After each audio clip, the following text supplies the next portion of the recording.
The sun was sliding toward the horizon when Sarah Whitlock sensed something was wrong. Not because danger was visible yet, but because the land itself seemed to hold its breath,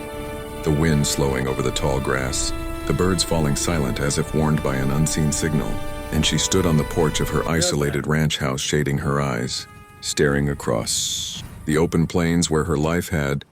narrowed to survival since her husband's death, a life shared only with her young son Eli.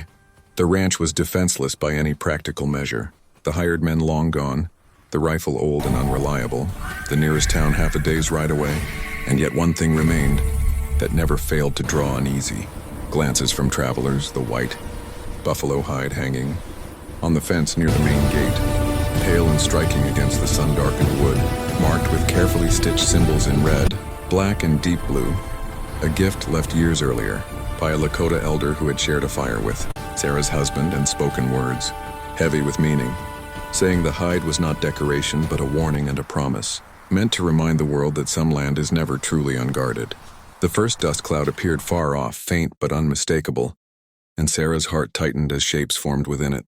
Riders, several of them moving fast and careless, men who did not bother to hide their approach because they expected no resistance, and she counted them as they drew closer, fear tightening around her chest, knowing the stories of what raiders did to lonely ranches, knowing she had already lost too much to risk losing her child. She ushered Eli inside, barred the door, and told him to stay quiet no matter what happened,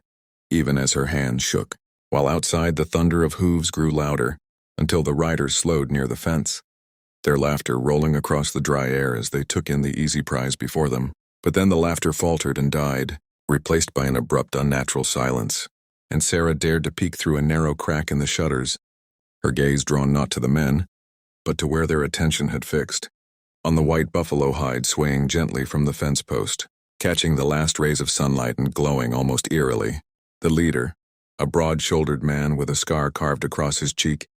raised a hand to halt the others, his expression tightening as recognition flickered in his eyes, and one by one the men behind him stiffened, their horses shifting nervously, snorting, refusing to step closer, because every man riding those plains had heard the legend. Even if they claimed not to believe it, the legend of the white buffalo hide, a sign so rare and sacred it marked land watched over by forces older than guns and blades, forces that did not forgive greed or cruelty. A younger raider scoffed, forcing a laugh that sounded thin and brittle, and kicked his horse forward to prove his courage, but the animal balked violently, rearing and throwing him hard into the dirt, his rifle skidding away, and the men exchanged uneasy glances as confidence drained from their faces, because hardened men knew horses did not behave like that without reason. Inside the house, Sarah pressed her back to the wall, heart pounding, whispering prayers she had not spoken since childhood, while Eli clung to her skirt, sensing danger without understanding it.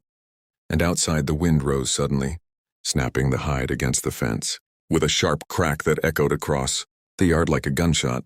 making the horses scream and rear, fear now naked on the riders' faces, because coincidence could no longer explain the dread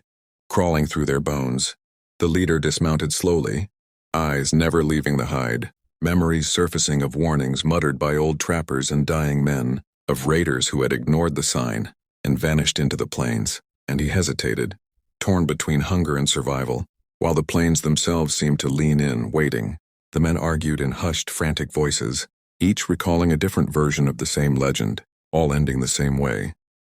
And when the youngest tried again to laugh it off, the ground itself seemed to resist, the wind surging harder, rattling the fence, until the leader raised his revolver toward the hide, desperate to break the spell and reclaim control. But before he could pull the trigger, a deep, resonant rumble rolled across the land, not thunder and not hooves, but something vast and ancient that vibrated in the bones, sending horses into blind panic and throwing two men from their saddles as weapons, clattered uselessly into the dust. The leader's revolver slipped from his numbed fingers, and in that moment shapes appeared on the distant ridge, dark riders standing silent against the sky, watching,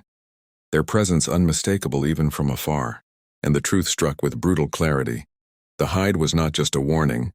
it was a signal, and it had been answered. Panic overwhelmed greed as the raiders broke and scattered, fleeing in all directions, abandoning wounded men and stolen dreams alike, desperate to put distance between themselves and the fence they should never have approached.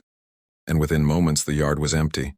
dust settling slowly as if nothing had happened at all. When silence returned, deeper and calmer than before,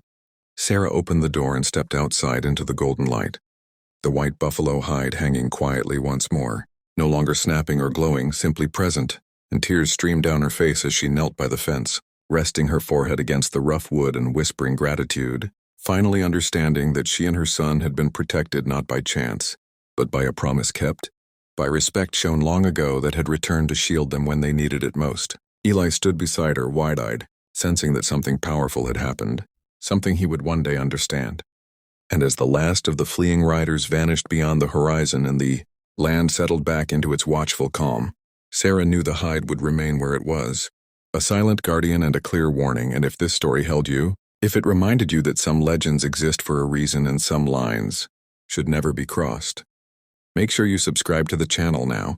because more powerful emotional stories like this are coming, stories that honor courage, history, and the unseen forces that still shape our world.